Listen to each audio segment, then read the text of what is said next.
दिखा रहा हूँ, ये बाल्टी मामूली नहीं है, ये 140 रुपए में बिकती है। आज मैं ये बाल्टी आपको बेचने नहीं आया हूँ, बल्कि इसकी एक हकीकत दिखाने आया हूँ।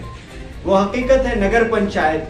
वार्ड पार्षदों ने आरोप लगाया है सामूहिक रूप से कि बाल्टी में जो खरीदारी की गई है, 10,000 बाल्टी खरीदारी की गई है और इसकी कीमत 140 रुपये बताई गई है।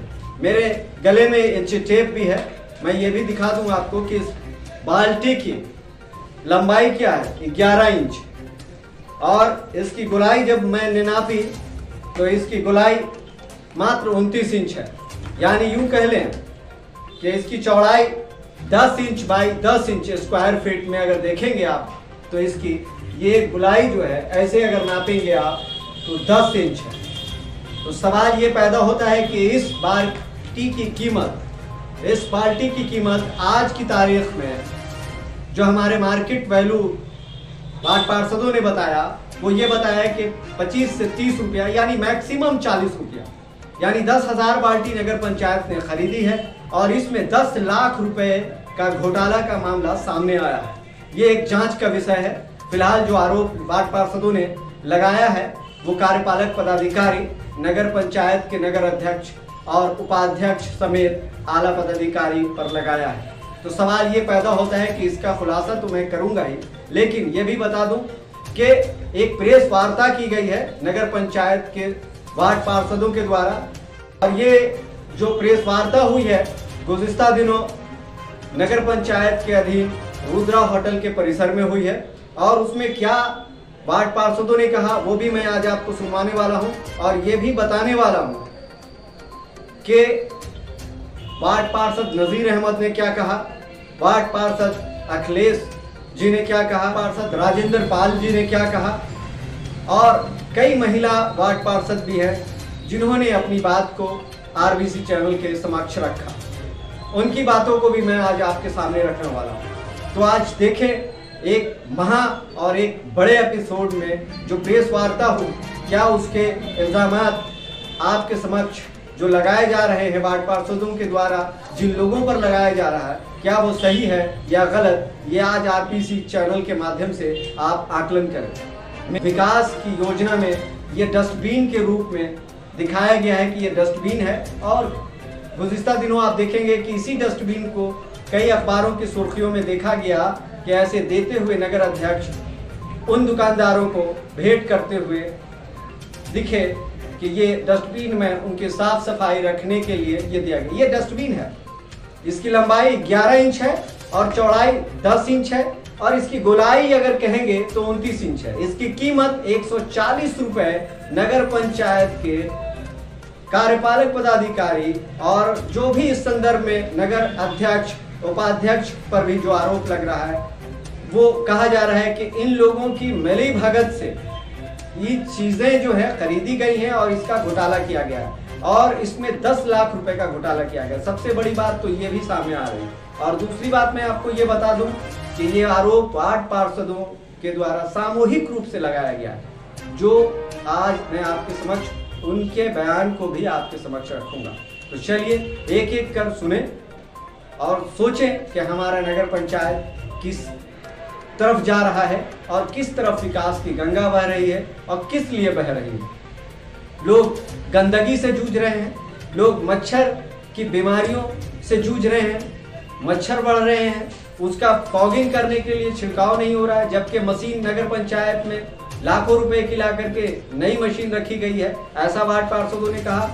सफाई के मामले में भी वार्ड पार्षदों ने कंप्लेन किया कि हम लोग हमेशा इस बात को कहते रहते हैं कि जो यंत्र हमारे पास आए हुए हैं नगर पंचायत में, लाखों रुपए खर्च करके मशीन लाई गई है ताकि सफाई सुचारू रूप से हो सके, लेकिन इस पर कार्यपालक महोदय के अलावा जो नगर अध्यक्ष उपाध्यक्ष हैं उनकी भूमिका भी, हम लोगों की बातों पर तवज्जो नहीं देने के कारण ये आलम हो रहा है कि लोग गंदगी में पड़े हुए हैं और लोगों की समस्याएं बढ़ती जा रही हैं। कई जगह टेंडर किया गया है, उस पर भी विचार नहीं किया गया।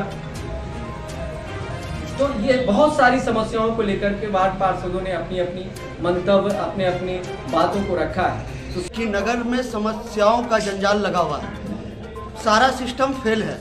विगत 1 वर्षों से भी ज़्यादा पुराने आवास का पैसा नहीं जा रहा है। लोग अस्त व्यस्त है। हम लोगों ने बार बार इसे चिट्ठी के माध्यम से भी अवगत कराया, मगर पता नहीं लोग बहरे पड़े हुए हैं, तवज्जो नहीं दे रहे हैं।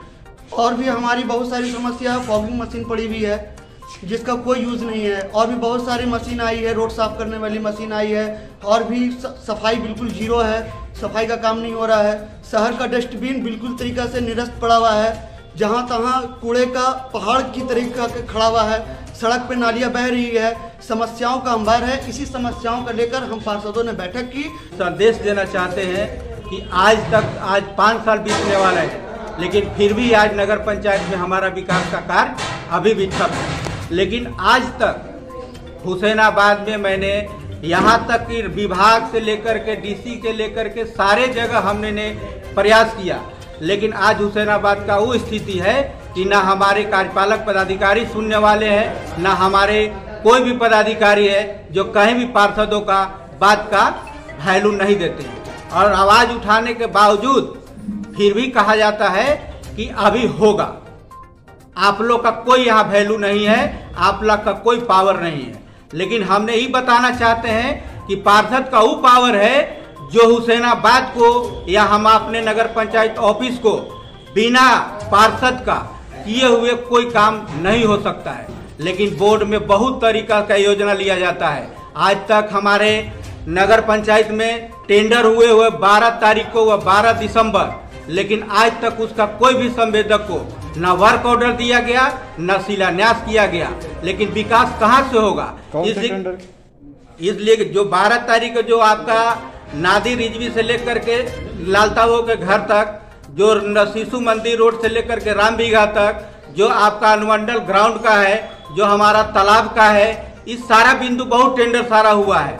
लेकिन फिर भी सिद्धनाथ गेट से लेकर के पैराडाइज स्कूल तक है, लेकिन फिर भी आज तक कोई भी काम का अभी तक कोई सुचारू रूप से नहीं किया गया। और संवेदक कहता है कि जब तक वर्क ऑर्डर नहीं मिलेगा तो हम काम कहां से कर पाएंगे। लेकिन हम लोग लगातार इसमें प्रयास कर रहे हैं, लेकिन अभी तक कोई सुनने वाला ऑफिस में कोई पदाधिकारी नहीं है। अध्यक्ष उपाध्यक्ष को सुना जाता है और बाकी हम लोगों को कुछ नहीं सुना जाता है। और जो जल मीनार लगा हुआ है, आज जल मीनार का टेंडर कबे हो चुका है, लेकिन आज तक जल मीनार कभी पूर्ण नहीं हुआ।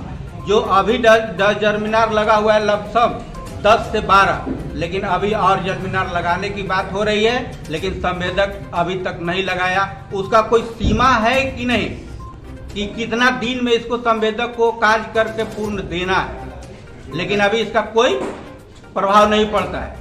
इस जो लगाया जाता है उस संवेदक को काली सूची में डालने के लिए भी निर्णय लिया जाता है। अगर नहीं इस समस्या का समाधान होता है तो हम लोग नेक्स्ट में एक और बैठक करके नगर पंचायत में हम लोग कुछ धरना भी देने के लिए तैयार हैं। मेरा जैसे सभी वार्ड में जो है समस्या जो लगा हुआ है, तो कोई भी पदाधिकारी है या नगर पंचायत के कर्मी लोग हैं या तो सिटी मैनेजर है, तो कोई हम लोग वार्ड में जुड़ते नहीं हैं। और हर समस्या को जो लगा हुआ है, सब लगा हुआ है, गंदगी पड़ा हुआ है। और हर समस्या है, जो नली का समस्या हो गया, आवास का समस्या हो गया, ये सब देखिए कि अधूरा रह रहा है। तो ये सब कमी है पदाधिकारी को। जो भी है तो वो भी है, वही है। और जो कहेंगे तो सब करने वाले हैं, तो मेन तो वही है। अच्छा नहीं कर रहे हैं तो नहीं घूर रहे हैं, टहल रहे हैं, न देख रहे हैं, तो वार्ड पार्षद क्या करेंगे? वार्ड पार्षद के पूरे हमारे नगर पंचायत का समस्या कभी समाधान हो नहीं पा रहा है। हमारे यहाँ जितने पदाधिकारी आ रहे हैं वो भी अपने मन का जो मन कर रहा है वो कर रहे हैं। पार्षदों का कोई बात का वैल्यू नहीं दे रहा है। मीटिंग के बाद भी कोई हम लोग बोलते हैं कि मीटिंग में ये बात किया जाएगा, टेंडर है, आपका जल मीनार है और समस्या बहुत तरह की हैं, तो उसको हम लोग रखते हैं, लेकिन उस पर कोई अमल नहीं हो पाता है। में बहुत सा गाड़ियाँ परचेज हुआ, टैंकर से लेकर के सारा अभी देख रहे हैं कि यदि गाड़ी आया है, रोड साफ करने वाला, फॉगिंग मशीन, सेक्शन मशीन, एक जा करके देखिएगा तो इतना जर्जर स्थिति में फेंका हुआ है, उसको देखने वाला कोई नहीं। इतना महंगा गाड़ी मंगा करके मैंने एकदम समझिए कि कूड़ा के भाव से भी बदतर स्थिति हो गया। अभी एक बाल्टी डस्टबिन के नाम पर जो मंगाया गया है वो घटिया किस्म का है और ऑफिस से पता चला उस बाल्टी मार्केट में लगभग कीमत उसका 30 से 40, 25 से 30 रुपया हार्डली होगा, लेकिन उस बाल्टी का सरकारी रेट 140 रुपये पर बाल्टी मंगाया गया है। इसे सोचिए कि कितना घटिया किस्म का चीज़ खरीद करके विभाग को भ्रष्टाचार से मुक्त किया जाए। कितनी बाल्टी आई उसका कुछ आंकड़ा? लगभग 10,000 10,000 बाल्टी आई। 10,000 बाल्टी आई।